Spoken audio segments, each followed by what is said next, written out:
Telephone पर हुई बातचीत में अमेरिकी राष्ट्रपति डोनाल्ड ट्रंप ने प्रधानमंत्री नरेंद्र मोदी को G7 समूह की अध्यक्षता के बारे में जानकारी दी और समूह का दायरा बढ़ाने की इच्छा से अवगत कराया ताकि भारत सहित महत्वपूर्ण देशों को इसमें शामिल किया जा सके।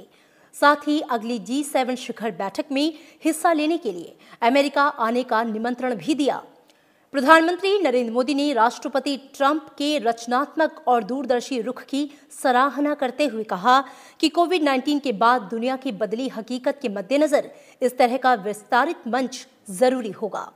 उन्होंने कहा कि भारत को अमेरिका और अन्य देशों के साथ मिलकर प्रस्तावित शिखर सम्मेलन को सफल बनाने के लिए काम करके खुशी होगी। प्रधानमंत्री कार्यालय से जारी बयान में कहा गया है कि प्रधानमंत्री नरेंद्र मोदी ने अमेरिका में चल रही आंतरिक अशांति पर चिंता जाहिर की और स्थिति के जल्द सामान्य होने की उम्मीद जताई। दोनों नेताओं ने कोविड-19 की स्थिति, भारत चीन सीमा पर स्थिति और विश्व स्वास्थ्य संगठन में सुधार की जरूरत जैसे मुद्दों पर भी बातचीत की। राष्ट्रपति ट्रंप ने इसी साल फरवरी में हुए अपने भारत दौरे को याद किया। प्रधानमंत्री मोदी ने कहा कि उनका भारत दौरा कई मायनों में ऐतिहासिक और यादगार रहा है और इससे द्विपक्षीय संबंधों में नए आयाम जुड़े। वार्ता के बारे में प्रधानमंत्री नरेंद्र मोदी ने ट्वीट किया है कि राष्ट्रपति डोनाल्ड ट्रंप के साथ सार्थक चर्चा हुई। इसमें G7 की अमेरिकी अध्यक्षता के लिए राष्ट्रपति ट्रंप की योजना, कोविड-19 महामारी और कई अन्य मुद्दों पर विचार विमर्श हुआ। प्रधानमंत्री ने कहा कि भारत अमेरिका चर्चाओं की मजबूती और गहराई कोविड के बाद की वैश्विक संरचना में एक महत्वपूर्ण स्तंभ होगी। होने पर संकेत देने वाले आरोग्य सेतु ऐप को लॉन्च होने के 2 महीने के भीतर ही 12 करोड़ से भी ज्यादा लोग इसे डाउनलोड कर चुके हैं। हालांकि ऐप लॉन्च होते ही सरकार लगातार देशवासियों से इस ऐप को डाउनलोड करने की अपील उन्होंने की थी। सरकार की इसी अपील का नतीजा है कि अब तक इसे 12 करोड़ से भी ज्यादा लोगों ने अपने फोन में डाउनलोड किया है। इसी को लेकर प्रधानमंत्री नरेंद्र मोदी ने भी खुद पीएमओ पर ट्वीट किया और इसका जिक्र किया। सेहत के लिए सजग 12 करोड़ लोगों ने इस ऐप को डाउनलोड किया। कोरोना वायरस के खिलाफ लड़ाई में इस ऐप से बहुत मदद मिली है। उपराष्ट्रपति एम वेंकैया नायडू ने दैनिक अखबार में अपने लेख में लिखा है कि जब तक वायरस को रोक नहीं लिया जाता, कोरोना के साथ जीने वाली स्थिति रहेगी। इसके लिए पॉज बटन नहीं, रीसेट बटन की जरूरत है। मन और जीने के तरीकों को रीसेट करना होगा। उन्होंने कहा, इसलिए लॉकडाउन 4.0 पहले से पूरी तरह अलग रहा। ये तड़प बताती है कि हम शायद वायरस का सामना करने के लिए तैयार हैं, क्योंकि जीवन बहुत लंबे समय तक बंधन में रहने से कहीं ज्यादा है। उपराष्ट्रपति एम वेंकैया नायडू ने लिखा है कि हमें सोशल डिस्टेंसिंग बनाए रखते हुए एक दूसरे से सार्थक ढंग से जुड़े रहने और हर संभव मदद करने की जरूरत है। कोरोना के बाद क्लासरूम की जगह घरों ने ले ली है। सेमिनार वेबिनार में बदल गए हैं। एक स्वस्थ डिजिटल लाइफ उभर रही है। हालांकि इन साधनों तक सभी की बराबर पहुंच अभी मुद्दा है। नई आदतें कोरोना के साथ जीने के लिए जरूरी हैं। अर्थव्यवस्था का जिक्र करते हुए उन्होंने लिखा कि लोगों की जिंदगियां बचाते हुए अर्थव्यवस्था का पुनरुद्धार इस समय मुख्य चुनौती है। पिछली शताब्दी की महामंदी के बाद अब वैश्विक अर्थव्यवस्था ऐसी गंभीर गिरावट देख रही है। उत्पादन के केंद्र और अन्य आर्थिक गतिविधियां, इनमें शामिल लोगों की पूरी सुरक्षा के साथ ही शुरू हों। इस वायरस ने जन स्वास्थ्य पर जरूरी निवेश की आवश्यकता को भी रेखांकित किया है। उपराष्ट्रपति ने कहा है कि वायरस का फैलाव हमारे देश के आपसी सहयोग वाले संघवाद को भी सामने लाया है, जहां केंद्र और राज्य स्तर के नेतृत्व ने एक दूसरे के बिंदुओं को लॉकडाउन 1.0 से 4.0 तक में समायोजित किया।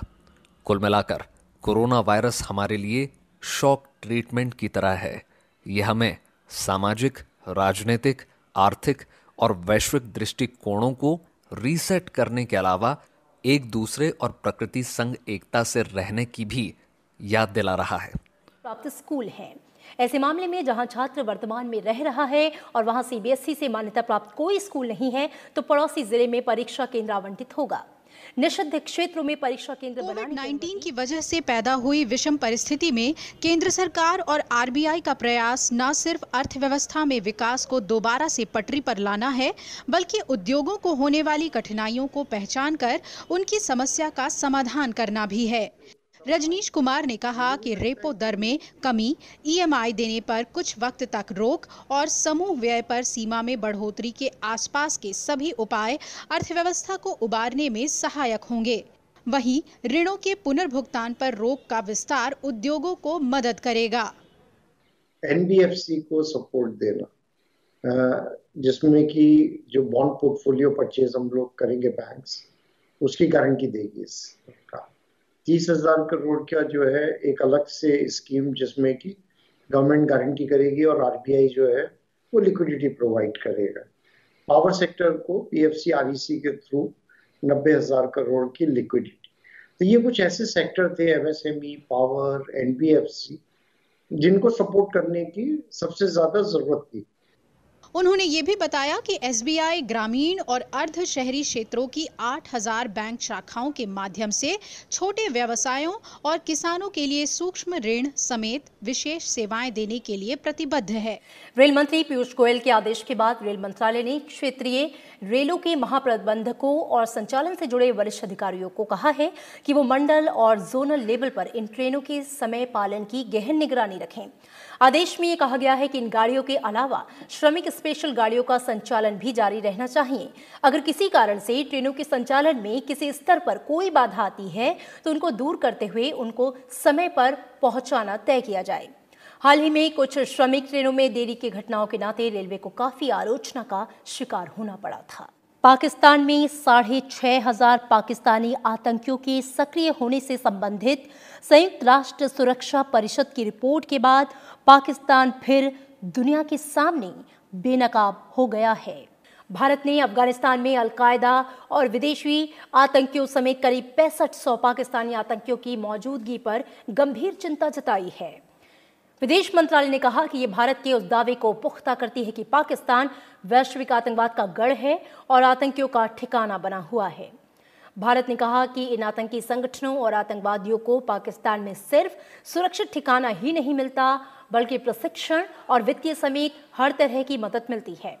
पाकिस्तान से आने वाले ये आतंकी इस क्षेत्र के साथ ही दुनिया के बाकी हिस्सों में भी आतंकवाद फैलाते हैं। भारत ने कहा कि पाकिस्तान आतंकवाद पर लगाम लगाने के लिए संयुक्त राष्ट्र सुरक्षा परिषद के प्रासंगिक प्रस्तावों और फाइनेंशियल एक्शन टास्क फोर्स सहित अपने अंतर्राष्ट्रीय दायित्वों को पूरा करने में विफल रहा है।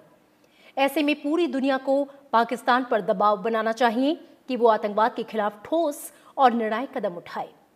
विदेश मंत्रालय ने यह भी कहा कि भारत अफगानिस्तान में शांति और स्थिरता कायम रखने के लिए सहयोग करता रहेगा। सड़क परिवहन और राजमार्ग मंत्री नितिन गडकरी ने कहा कि अमृतसर से गुरदासपुर तक की सड़क को भी पूरी तरह सिग्नल फ्री किया जाएगा।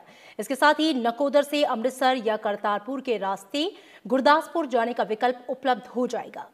ये ग्रीनफील्ड गलियारा अमृतसर के लिए न सिर्फ सबसे छोटा और वैकल्पिक एक्सप्रेस वे होगा, बल्कि सुल्तानपुर लोधी, गोइंदवाल साहिब और खडूर साहिब जैसे अन्य धार्मिक केंद्रों को जोड़ेगा।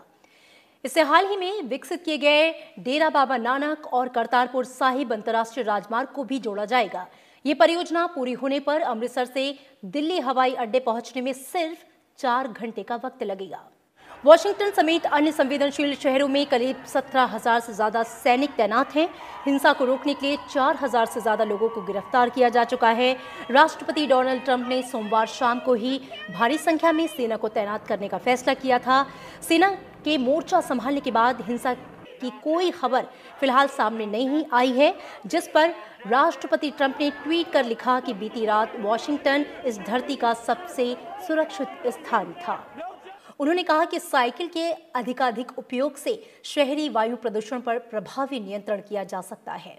उपराष्ट्रपति ने कहा कि साइकिल चलाना हमारे स्वास्थ्य के लिए लाभदायक है और यह हमारी सड़कों को भी दुर्घटनाओं से सुरक्षित रखने में सहायक